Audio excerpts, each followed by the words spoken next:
Hai teman-teman semua, kembali lagi di podcast Politeknik Ubaya dengan saya Agatha.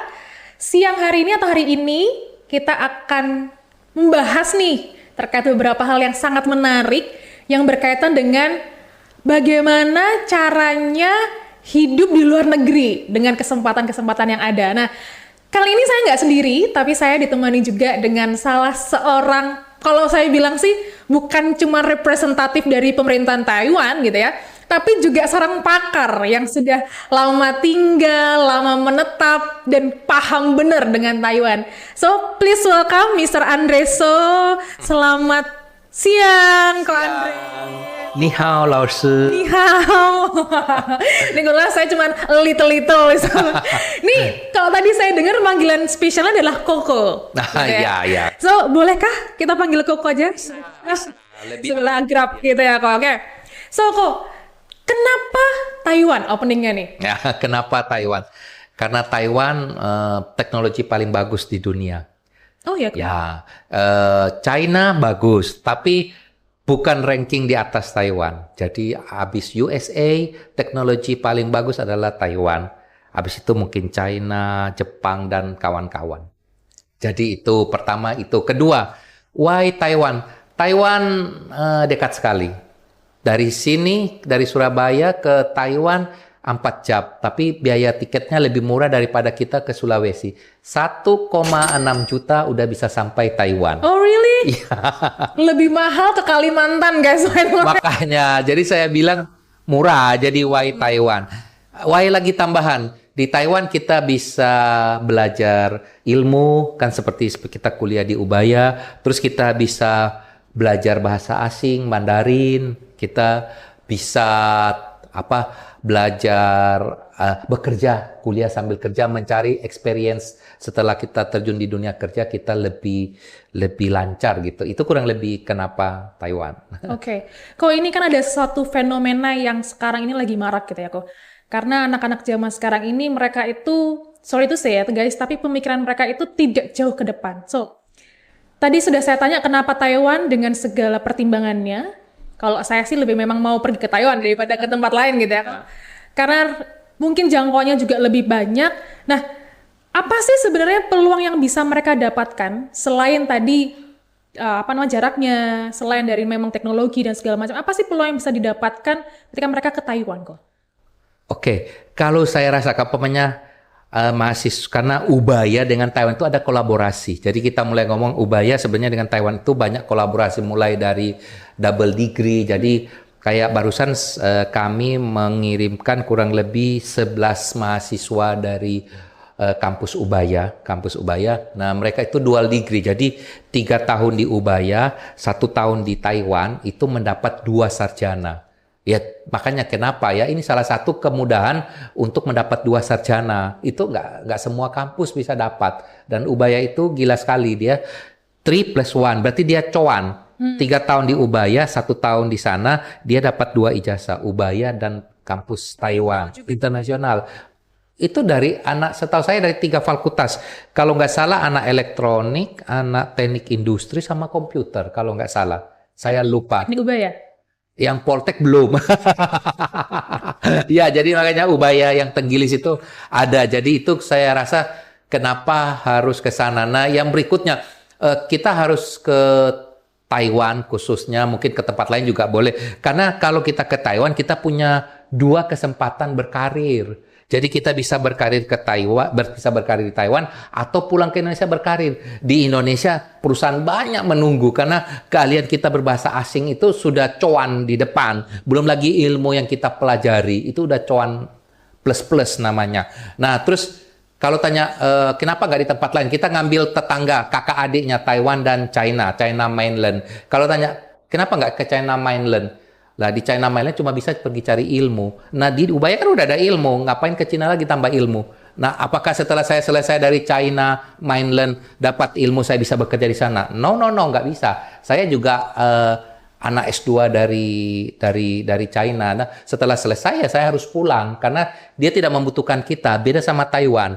Jadi kalau Taiwan kita bisa berkarir di sana. Jadi kita bisa tinggal dan berkarir di sana. Mungkin China bisa, tapi mungkin yang special case. Kecil peluangnya. Ya kecil. Kalau tanya saya aturannya ada, nggak ada. Tapi ada nggak orang Indonesia kerja sana? Ada, tapi nggak ada aturannya. Dan mungkin itu memang luar biasa baru bisa bekerja. Bukan kayak Taiwan. Ya, kalau Taiwan kita tamat, kita dikasih visa 3 tahun. 3 tahun untuk bekerja dan berkarir di sana. Setelah tamat S1 kita pergi ganti visa, itu visa 3 tahun bekerja. Bebas kita cari kerja. Jadi kita dikasih kesempatan itu. Jadi itu kurang lebih yang keren ditanya, why milih Taiwan? Selain yang di depan sudah kita ngomong. Nah, kalau tadi kan sempat di-mention nih, bahwa mereka akan dapat, yang paling menarik buat saya itu adalah ketika mereka bisa dapat 2 ijazah, nasional and international.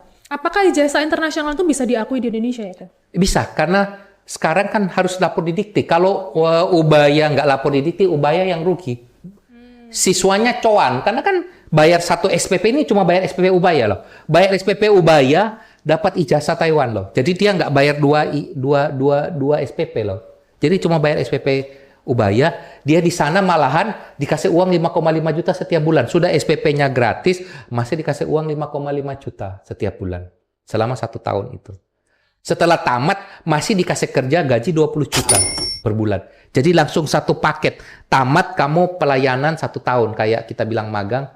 Ya saya bilang 3 tahun, dia cuma 1 tahun. 1 tahun kamu kerja, digaji 20 juta. Tapi ini udah paket. Jadi anak-anak Ubaya yang berangkat itu, dia sudah kuliah 1 tahun, terus nanti dia pelayanan 1 tahun. Baru dia pulang ke Indonesia gitu. Jadi ibaratnya mereka itu dibekali, jadi ibaratnya cuma bayar 1 kali sebagai mahasiswanya Ubaya. And then mereka ke sana diberangkatkan oleh Ubaya, tapi juga dipersiapkan dari awal gitu ya, Kak. And then mereka juga bisa dapat pilihan magang, ibaratnya di sana, di perusahaan. Dan pilihan selanjutnya adalah mereka bisa stay di sana untuk kerja or kembali ke Indonesia. Benar. Gitu. Itu dia harus bekerja 1 tahun, pelayanan. Oke, sistemnya pelayanan Ya, di Taiwan. jadi kayak kita ngomong tugas kerja.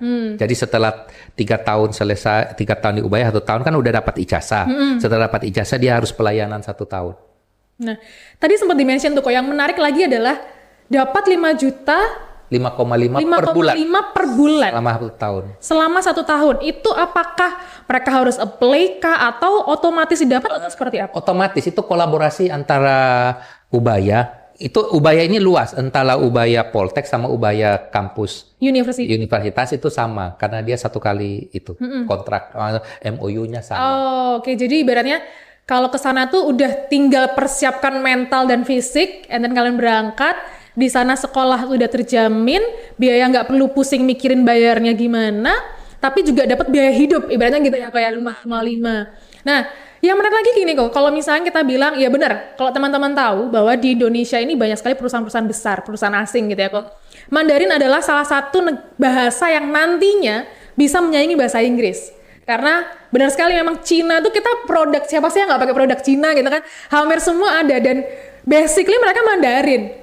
Jadi kalau misalnya tadi sudah sempat di-mention, misalkan teman-teman nih, aku nggak mau di Taiwan, aku pengennya meneruskan perusahaan papa misalnya, atau perusahaan keluarga, atau pengennya sudah mengincar perusahaan Indonesia, bisa banget karena juga diakui ijazahnya. Nah, tadi sempat dibilang bahwa kan di Taiwan ini peluangnya masih besar nih. Ya, benar. Kira-kira kalau seandainya mereka pengen stay di sana aja, 1 tahun kan mereka harus pelayanan publik gitu kan kok. Saya pengen meneruskan di sini deh, ternyata saya nyaman. Apakah mereka harus meneruskan visa atau bagaimana cara supaya mereka bisa survive? Oke, sebenarnya ya ini kolaborasi yang luar biasa. Jadi setelah 1 tahun dia kan tugas. Jadi tugas itu nggak boleh bolos, nggak boleh absen. Jadi 1 tahun ini paksaan lah bahasa kasar. Gitu ya? Full, dia harus mengabdi, kan tugas. Nah setelah selesai 1 tahun dia bisa milih. Mau lanjut ke S2 boleh, mau lanjut kerja boleh, atau mau pulang ke Indonesia boleh. Bebas. Terserah. 1 tahun itu diselesaikan. Jadi terserah dia. Jadi banyak anak-anak, mungkin saya pernah tanya sama anak-anak Ubaya kan baru berangkat, belum ada kelulusan. Baru berangkat bulan September. Ini program baru. Nah, saya tanya kamu bagaimana? Dia bilang, ya saya mau coba cari berkarir di sana karena kita di sana karirnya itu linier. Nah, yang agak beda dengan Indonesia, bisa kita pakai contoh Ubaya. Mungkin dia ubaya ilmu teknik ya atau ubaya kimia yang jurusan kimia atau apa, tiba-tiba dia bekerja di BCA di bank. Nah, itu kan melenceng ya. Melenceng sekali, mungkin jadi teller, jadi apa atau anak teknik industri tiba-tiba jadi marketing asuransi. Itu sering terjadi. Justru Indonesia tidak bisa memberi tempat yang linier. Kan sayang. Nah, Taiwan itu dia justru memberi tempat yang linier, yang sesuai kayak anak teknik industri, dia pasti akan mengarah ke industri, mungkin ke perusahaan pabrik-pabrik yang besar untuk menjadi manajerial di sana. Jadi kan lebih keren kan. Nah, Indonesia aja nggak bisa jamin kerja, nggak bisa jamin linier, semua nggak jamin. Cuma bisa kita sekolahkan dan mereka hanya bingung. Nah, di Taiwan itu karena kolaborasi antara industri dan kampus, makanya mereka bisa bekerja sesuai dengan jurusannya. Itu kerennya di Taiwan. Ya benar sekali, karena memang teman-teman ini banyak banget gitu ya fenomenanya anak-anak muda zaman sekarang tuh ngomongnya tuh, aku kuliah 4 tahun cuman jadi belajarnya misalkan tentang administrasi, kerjanya boro-boro di bidang administrasi, malah disuruh hal yang lain gitu kan. Nah, ini yang kebanyakan orang takutkan. Nah, tidak terjadi di Taiwan karena memang ada fakta atau kontrak kerjasama yang nyata di awal, sehingga ketika lulus udah otomatis bekerja sesuai dengan bidang yang dia pelajari. Jadi berarti tuh kayak kuliah nggak sia-sia lah intinya kalau di Taiwan kan gitu. Nah, tapi gini kok, apakah sistem pembelajaran di Taiwan itu sama dengan di kita? Kadang kan kita takutnya tuh ada yang beda atau gimana? Sama. Jadi sistem pendidikan Taiwan itu sama kayak Indonesia plok. Dari umpamanya 6 tahun SD, 3 tahun SMA. Jadi sama, kuliahnya 4 tahun sama. Jadi sama. Jadi Taiwan, China itu sama. Jadi 12 tahun punya pendidikan dari SD sampai SMA. Kuliahnya 4 tahun sama. Kalau di kelasnya, pembelajaran di kelas, apakah nanti tetap ada dosen yang mengajar? Atau seperti apa? Oke. Mungkin. Kalau saya lihat, saya di Taiwan ya, saya juga S1 di Taiwan dan S2 di China. Nah, waktu S1 di Taiwan, saya rasa sama kayak saya juga S2 di Indonesia. Justru saya rasa S2 saya di Indonesia lebih santai. Karena SD karyawan, ya seminggu datang 2 hari saja. Ya, nah di sana S1 di sana sama. Cuma kita kalau SKS di Taiwan sedikit, makanya lebih ringan. Jadi kita di Taiwan itu zamannya saya, sekarang juga sama, 128 SKS. Lebih rendah. Di Indonesia 138 apa 148? Kalau ya 140-an kalau yang sarjana ya. Jadi di sana pelajarannya sedikit. Jadi satu semester kita cukup mengambil 15, 9, 11. Jadi seminggu itu paling cuma 4 hari kuliah. Ya, kalau kita rajin 3 hari, kita balap di 3 hari itu. Nah, kuliah di sana fleksibel. Kalau di Indonesia, saya nggak tahu. Indonesia itu kayak paketan. Kelas 1, naik kelas 2 kayak SMA. Kalau di Taiwan tidak. Buyar. Ya, jadi pilih-pilih. Kayak menu saya harus masuk ini. Jadi setiap teman-teman kami beda semua. Cuma mata kuliah wajib toh yang sama. Habis itu kita sudah buyar. Kayak saya suka belajar psikologi. Ya saya ambil banyak bidang psikologi. Makanya jadi peramal pulang Indonesia. Waduh, boleh nih kayaknya diramal deh. Iya, jadi memang bisa pilih. Jadi mata kuliah pilihannya itu yang kita mungkin ngomong kampus merdeka Indonesia. Nah, mereka sudah kampus merdeka sebelumnya. Jadi mata kuliah wajib sama pilihan. Nah, pilihan itu suka-suka lah mau ke arah mana. Nah, ini kok yang menarik karena kalau di kita, di Poltek ini memang sistemnya adalah paket kok. Per satu semester itu maksimal 24 SKS. Ya, jadi mereka udah kelok di sana. Nah, seandainya kan itu pilihan nih kok. Berarti kan ada waktu luang. Seandainya saya mau ngambil Senin sampai Rabu. Berarti kan Kamis, Jumat, Sabtu saya free. Pada saat masa free itu apakah misalnya saya cari kerja di perusahaan kita, kira boleh nggak kira-kira? Nah, justru kita kalau anak asing kayak kami kan anak asing di Taiwan itu kita bisa sambil kerja. Ada perbedaan. Kita ngomong pakai perbedaan China ya, karena saya juga ex-China. Nah, kalau di China nggak boleh kerja. Apalagi saya dulu beasiswa, dilarang kerja. Kalau kerja malah disuruh pulang. Lebih parah daripada yang bayar biaya. Nah, terus kalau di Taiwan justru kita dipaksa kerja. Karena di Taiwan itu kekurangan tenaga. Jadi kerja cari orang. Orang nggak perlu cari kerja. Kita tidur aja. Paling 1 jam diketok, tok, tok, tok, tok, ayo kerja. Gitu ya. Karena kerjanya banyak. Dan di sana kerja, mungkin kalau tanya, bagaimana kalau mahasiswa saya ke sana? Ibu dosen tanya, apakah siapa yang carikan kerja? Nggak usah cari, duduk manis aja langsung dapat kerjanya. Karena dosennya akan nawarin. Kamu udah kerja belum? Kamu udah kerja belum? Belum ya, ikut saya. Itu ada apa perusahaan ini. Gitu ya. Udah, langsung dia tawarin pekerjaan. Ini ada dengar di bapaknya manajemen, dia mungkin dia pernah belajar manajemen perhotelan atau apa, itu ada hotel yang butuh apa bersih-bersih kamar kayak gitu ya. Kamu ke sana kerja, bisa.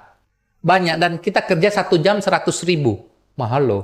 Bayarnya per jam loh guys, by the way. Satu kalau kita Jumat, Sabtu, Minggu 8 jam hitung berapa? 800 2,4 juta seminggu. Seminggu. Di sini 1 bulan.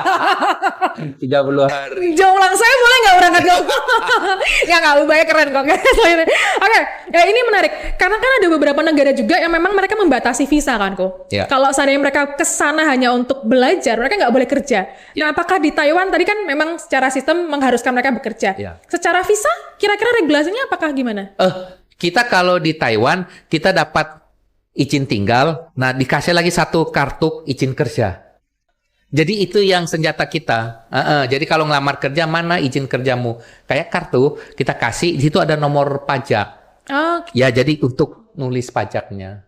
Jadi memang dikasih kerja, kita datang 3 bulan langsung dibikinkan surat kerja. Oh, itu enaknya itu. Ya, jadi kita standby suratnya, tinggal mau kapan bisa part time gitu. PD udah selesai, acara, umpamanya urus-urus administrasi udah selesai, baru kita mulai cari jadi timer. Iya, nggak takut dideportasi gitu ya kayak misalnya.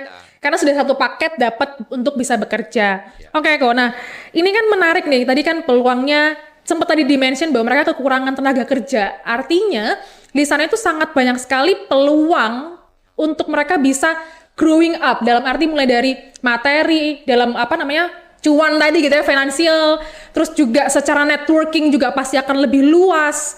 Nah, kira-kira nih kok, ini kan positif-positif nih kok. Ada nggak sih tantangannya atau hal-hal yang kira-kira perlu persiapkan supaya mereka nggak cuman datang ke sana pasti enak nih gitu loh. Kan anak-anak takutnya kalau digituin ketika dapat masalah, kok jadi gini ya. Nah, kira-kira ada nggak tuh tantangan? Kalau tanya saya nggak enak di Taiwan, nggak ada. Yang ada gini, kalau kamu anak mama jangan ke Taiwan, karena kan Taiwan kita harus mandiri. Yes. Kalau katanya ada mama-mama ngomong, waktu ke China ya, anak saya loh mandiri, udah bisa cuci baju, cuci apa itu kalau di China. Iya, sudah bisa mandiri kalau di China, baru cuci baju. Kalau di Taiwan cuci baju, cuci semua, masih pergi kerja. Kalau kita nggak bekerja repot, karena biaya hidup di sana lebih besar. Nah, kita harus bekerja. Ya, jadi kalau kamu rasa kamu anak main game tiap hari, jangan ke Taiwan, kasihan mamamu, nanti biaya hidupmu bengkak. Ya, nah mendingan kamu ke China, karena ke China mungkin banyak beasiswa yang diberikan, mungkin ya pulang kuliah, bikin PR, selesai ya main game gitu, nggak perlu pakai duit orang tua. Nah kalau Taiwan lebih baik kita harus siap mental untuk bekerja. Jadi negatifnya sebenarnya nggak ada. Ya cuma negatif itu kalau anak mama jangan pergi, takutnya kasihan orang tuanya bayar mahal. Tapi kalau dalam pendidikan fleksibel, di Taiwan fleksibel kok, ya fleksibel. Mau cepat lulus juga boleh. Jeleknya ya nggak ada, dosennya juga dual bilingual, bisa bahasa Inggris. Jadi ya di dalam kelas kita nggak pakai bahasa Mandarin, kita speak English. Jadi tidak ada masalah kalau dalam kuliah. Jadi tidak enaknya Taiwan semua enak, naik bis gratis. Justru saya mau cari nggak enak gimana ya? 10 kilo gratis. Jadi anak-anak itu pintar. Naik bis 10 kilo berhenti di haltenya, terus naik lagi bis 10 kilo. Jadi selamanya nggak bayar. Jadi dia minta 10 kilo ya? Karena 10 kilo pindah-pindah. Jadi apa ya? Nggak ada. Kalau kangen rumah, ya pastilah ya. Iya kangen. Kalau kuliah kan nggak perlu kangen, 2 bulan loh libur, 4 bulan kuliah, 2 bulan libur. Ini 2 bulan pulang aja mamanya langsung suruh balik. Karena kenapa? Ada mama ngeluh, anak saya pulang loh, cuma seminggu di rumah terus hilang sama teman, terus daripada pergi main sama teman, suruh balik ke Taiwan aja kerja. Ya jadi nggak ada. Kalau kangen nggak perlu. Terus kalau mau pergi cari anaknya cuma butuh 1,6 juta juga bisa pergi. Jadi saya rasa nggak enaknya nggak ada. Yang nggak enaknya itu harus bekerja. Karena kalau kita nggak bekerja, kita ya agak mahal biaya hidup ya. Kasihan orang tua. Kalau kita dari keluarga menengah kan kasihan orang tuanya. Gitu saja. So sebenarnya kalau saya bisa tarik garis benang merahnya, itu adalah kalau di Taiwan itu survival mode-nya itu malah lebih diasah. Karena mau nggak mau, kita harus berpikir gimana caranya untuk bisa bertahan hidup di sana. Dalam arti bukan, tapi kan di awal sudah dikasih tahu kita dapat 5,5 gitu ya. Cuman ibaratnya kayak rugi aja gitu loh. Datang cuman menikmati fasilitas tanpa kamu bisa tahu gimana sih dunia ini gitu kan kok. Jadi kalau misalkan teman-teman pengen tahu tantangannya apa, mungkin kalau saya bilang culture shock mungkin kok. Culture shock enggak, karena di sana bahasa ketika bahasa Indonesia. Jadi kalau waktu ngomong pengumuman, halo, ni hao itu PR, terus nua, speak English, terus habis itu speak, halo, selamat siang. Ya. Jadi apa yang kita harus pikirkan? Di sana penduduk Indonesia udah 12%. Nah, 12% loh orang Indonesia di sana. Saya orang Tionghoa di Indonesia baru 5% aja sudah banyak. Bagaimana kalau 12? Benar. Ya, jadi nggak ada. Mau makan nasi kuning, mau pecel, mau gado-gado. Halal semua ada ya kok? Ada, semua ada, komplit. Jadi tidak ada rasa kangen. Jadi Indonesia banget di sana sebenarnya. Terus kalau Sabtu Minggu mau ketemu komunitas Indonesia, itu berhamburan di stasiun kereta api. Karena mereka kan janji sama teman di setiap stasiun, mungkin dari daerah-daerah, ngumpul di satu stasiun kereta api. Di situ semua orang Indonesia, mau ngomong bahasa Sunda, Jawa, apa bahasa Timur, semua ada di sana. Berisik-berisik mereka. Justru nggak kelihatan orang Taiwan. Saya cari orang, mana ini orang Taiwan, nggak kelihatan. Oke. Iya. Karena memang iya sih. Ini yang menjadi fun fact-nya ya guys ya, bahwa di gereja saya aja itu banyak banget orang yang pergi ke Taiwan. Jadi memberangkatkan anaknya menggunakan biaya sendiri ke Taiwan. Artinya, ya kita bisa bilang bahwa memang di Taiwan itu sebagian besar gitu ya.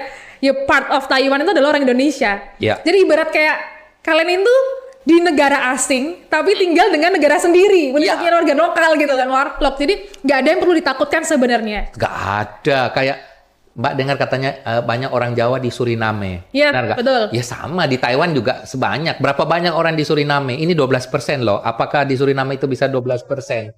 Iya, katanya cuma banyak. Tapi Banyak dalam kategori apa? Iya, saya juga saya nggak ngecek. Cuma 12%, mungkin kawan-kawan Ubaya bisa ngecek Suriname itu berapa persen keturunan Jawa yang ada di sana. Nah, yang WNI, ini kita ngomong WNI itu 12%. Belum lagi yang sudah jadi warga Taiwan. Orang-orang yang sudah mengganti warga, kayak sudah nikah campur itu, terus dia mengganti warga, itu sudah nggak ada WNI-nya. Ini kita ngomong baru WNI loh. Ini kalau ini jujur saya aja excited sebenarnya mendengar ini. It's true gitu ya, benar-benar excited karena menurut saya peluang yang cukup sangat amat sayang untuk dilewatkan. Apalagi tadi kan biasanya kalau saya gitu ya sebagai anak muda mungkin ketakutannya adalah aduh nanti di sana bingung mau ngapain, aduh di sana nanti bingung saya harus kemana, aduh di sana nanti bingung nanti saya nggak ngerti apa-apa bahasanya, apalagi ini kan bukan bahasa ya, ibunya adalah bahasa Inggris gitu kan, semua Mandarin. Tapi ternyata tadi disampaikan bahwa 12% warganya adalah orang Indonesia. Dan semua apa yang ditakutkan terkait makanan misalnya atau culture dan segala macam, ternyata kalau kita bicara tentang 12% orang Indonesia, berarti ya kita sama kayak ketemu dengan warlocknya di Indonesia. Iya, gitu kan? jadi nggak ada rasa yang gimana-gimana banget. Ada. Nanti di jalan-jalan toko-tokonya juga ada yang toko Indonesia, huruf-huruf bahasa Indonesia. Iya, jadi enggak. Ya sama kayak Indonesia, biasa kita lihat ada toko yang pakai huruf Mandarin. Ya di sana ada toko yang pakai bahasa huruf Indonesia. Jadi memang sudah dunia udah satu. Jadi memang saya rasa familiar. Nah beda kalau di China, karena kalau di China memang orang Indonesia itu baru berapa puluh ribu orang. Dan China itu besar sekali. Ya 1% aja kita nggak ada di sana. Ya walaupun mahasiswa yang kuliah di China itu sangat banyak. Ya cuma karena Taiwan kecil jadi orangnya kelihatan banget. Nah yang Taiwan itu kenapa banyak? Karena ada yang bekerja kayak TKI, TKW, terus ada yang kuliah, ada yang nggak pulang-pulang gitu. Hanya dia sudah hidup dan tinggal di sana. Jadi itulah jadi. Nah kalau tanya di Taiwan, orang yang paling pintar di Taiwan juga orang Indonesia. Yang paling baik di Taiwan juga orang Indonesia. Yang paling jahat di Indonesia juga orang. Tukang tipu di Taiwan juga orang Indonesia. Jadi orang Indonesia memang kalau masa ada parkir di sana, tukang parkirnya pasti orang Indonesia. Karena semua didominasi Indonesia. Artis-artis di Taiwan juga sebenarnya banyak orang Indonesia. Cuma mereka sudah nggak berbahasa Indonesia lagi. Ya karena ya Snow apa itu ada dulu film Snow apa yang setelah FC itu ada Snow apa itu orang Bandung yang jadi artis utama. Iya cewek. Banyak. Jadi orang Indonesia banyak. Jadi penyanyi di sana juga orang Indonesia banyak yang jadi penyanyi. Jadi semua ranah sudah ada di sana. Jadi nggak perlu ada yang takutkan lagi kan gitu? Nggak ada plok Indonesia banget. Nah, terus gimana nih kok tips and tricksnya untuk anak-anak muda, untuk anak-anak Poltek khususnya, Politeknik Ubaya, untuk bisa bergabung dan bisa pergi ke Taiwan melalui intake base. Nah, sebenarnya intake base ini kerennya, intake base itu office-nya ada di kantor di Ubaya Tenggilis. Di mana aku Di Tenggilis, di International Village sih namanya. Ya, di lantai 2-nya. Jadi saya rasa semua Ubaya punya fasilitas, dan kalau adik-adik Poltek Ubaya mendengar, Anda harus cepat-cepat berkonsultasi karena ini kesempatan. Karena kita kalau bisa ke Taiwan, berarti kita punya 2 kesempatan berkarir. Bisa berkarir dengan baik di Taiwan, atau kalau kita udah bosan, kayak saya 16 tahun udah bosan, kita kembali ke Indonesia. Kita masih bisa berkarir dengan baik, dengan apa yang kita miliki. Gak usah banyak, kita bisa nihau-nihau aja, kita sudah bisa hidup dengan nyaman di Indonesia. Karena pintar nihau-nihau aja, itu yang nggak pintar aja gajinya 8 juta. Kalau yang pintar nihau-nihau itu gajinya dari 12 juta. Kalau tamatan Taiwan, tamatan mainland China itu kalau bekerja nihau-nihau pakai bahasa Mandarin itu 12 juta. Luar biasa berarti. Jadi silakan teman-teman kalau pengen nih tertarik dengan ini semua, peluangnya datang ke International Village atau ULC lantai 2. Benar. Silakan tanya-tanya, di sana ada kantornya intake base. Yes. Gimana caranya? Termasuk pendaftaran gitu ya, Kak ya? Ya, kita kita bimbing anak-anak Poltek, kita bimbing kamu harus kemana. Kan kalau orang lain itu kan dia bingung, kayak umpamanya tetangga biasa juga datang ke Ubaya. Gitu ya, Kak? Ya, tetangga-tetangga datang ke Ubaya nanya-nanya mahasiswanya. Nah, kita bimbing, jadi nggak usah khawatir. Pokoknya kamu ngomong saya mau nanya, saya sudah tamat, saya apa yang saya siapkan. Nah, mungkin anak-anak Poltek yang disiapkan satu yang nggak ada di diri kalian adalah bahasa Inggris. TOEFL atau IELTS, salah satu TOEFL, IELTS, TOEIC. Ya, TOEIC itu pilih. Nah, kalau tanya syarat apa supaya bisa ke Taiwan? Ya, syaratnya bahasa Inggris. Salah satu itu TOEIC. Sisanya sudah ada di diri Anda. Kayak saya kan ngomong KTP, KK, pas foto, diplomamu, transkripmu kan sudah ada. Rekomendasi dosen kan tinggal diminta. Ya, betul. Jadi semua sudah ada di dirinya. Yang nggak ada tinggal bahasa Inggrisnya. Paspor bikin kan gampang. Iya, paspor nyusul. Nggak harus buat di depan. Jadi keterima dulu baru bikin paspor pun boleh. Kalau aku takut, aku nggak keterima. Bikin gitu kan, ternyata nggak keterima. Iya, nggak usah bikin. Pakai KTP aja, daftar dulu. Keren. Tidak mempersulit. Bisa gampang, ngapain dipersulit. Nah, itu guys, tagline yang paling saya suka gitu ya. Yang nggak ada, kalau ada yang mudah, ngapain yang susah gitu ya, kayak bener ya. Oke, so sebenarnya ini mungkin sebagai closing nih, Ko. Ya. Kira-kira apa sih yang harusnya anak-anak muda zaman sekarang itu miliki supaya mereka tuh nggak kelewat dengan peluang-peluang yang ada, dan apakah program ini itu spesial untuk Poltek Ubaya apa terbuka juga untuk yang luas kok? Gini, program kami ini yang kami bawa hari ini ke Anda, ke Bu dosen, itu adalah program spesial seperti kita ngomong versi LPDP. Kalau Anda tahu LPDP itu sama persis, lebih bagus sedikit dari LPDP yang punya kami. Jadi punya kami itu namanya LPDP versi Taiwan. Nah, saya rasa semua bagus karena dia LPDP. Jadi Anda tanya apakah semua kampus. Nah, ini perbedaan di sini. Di dalam program ini dia cuma milih 300 kampus yang luar biasa di Indonesia. Indonesia ada 2.700 kampus. Kan tadi tanya, cuma ada 300 kampus. Dan kampus Ubaya, entahlah dia Poltek maupun Ubaya, itu masuk semua. Malahan ada kampus negeri dan kampus bagus-bagus di daerah lainnya itu nggak masuk. Termasuk ada di Surabaya juga kampus negeri pun nggak masuk. Nggak usah ngomong lagi swasta lah. Yang negeri aja nggak masuk. Jadi hanya 300 kampus, 320 kampus seluruh Indonesia dari 2.700 kampus. Tuh hitung guys. Ya, jadi saya rasa kalau kamu mau bikin batu loncatan ke Taiwan atau ke China atau kemana, coba datanglah ke Ubaya karena Ubaya ini kan kampus internasional. Ya, dia punya banyak jaringan. Seperti saya ngomong, dia dengan Taiwan jaringannya luar biasa. Sampai office-nya Kementerian Pendidikan aja dibuka di dalam kampus Ubaya, saking kolaborasinya luar biasa. So sebenarnya tadi kalau sempat kita kelewat ya guys, ada intake base itu adalah tadi singkatannya dari International Talent Circulation Base. Jadi Ko Andreso ini adalah representatif dari pemerintah Taiwan resmi gitu ya. Dan semua program yang dibawa hari ini adalah privilege bagi kita atau kalian semua yang ada di Ubaya, either itu di university atau di politekniknya. Dan ini semua bisa kalian dapatkan ketika kalian nanti mau. Kan kuncinya mau dulu nih, Go. Mau dulu lalu pasti kalian akan cari jalan untuk bisa menerima itu semua. So, kalau saya pribadi, sebenarnya ini peluang yang sangat amat sayang kalau dilewatkan. Apalagi ketika teman-teman nanti lulus, sayangannya kalau di Indonesia ini ibarat kolam gitu ya, ceruknya ini udah penuh sesak banget gitu loh. Kita bicara tentang persaingan ini udah mulai dari konsep apa, politik apa tuh semua sudah dipakai gitu kan. Benar. Jadi kalau teman-teman tetap mau bertahan di ceruk yang sempit ini ya, teman-teman mungkin akan bisa menemui yang gap antara pendidikan dan pekerjaan tadi. So ini peluang yang sangat amat bagus ketika di Taiwan membuka peluang untuk teman-teman bisa kuliah, meningkatkan degree-nya, juga peluang untuk bisa bekerja, jadi satu paket gitu kan kok ya. Benar. Dengan biaya yang nominalnya bukan IDR lagi gitu kan, bukan rupiah lagi gitu kan kok, lebih tinggi lagi, dan apalagi ditambah dengan ini konsepnya beasiswa gitu loh. Jadi please guys, sekaligus untuk promo nih Intake Best programnya, sayang banget kalau misalkan gini kok, saya masih semester 1 Semester 1. kira-kira. Kamu belajar yang serius sampai selesaikan program di Ubaya, baru cari kami.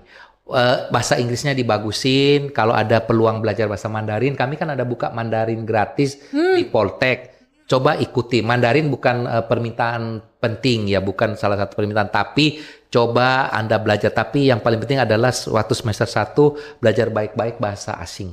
Bahasa Inggris dulu. Bahasa Mandarin nanti belajarnya di sana.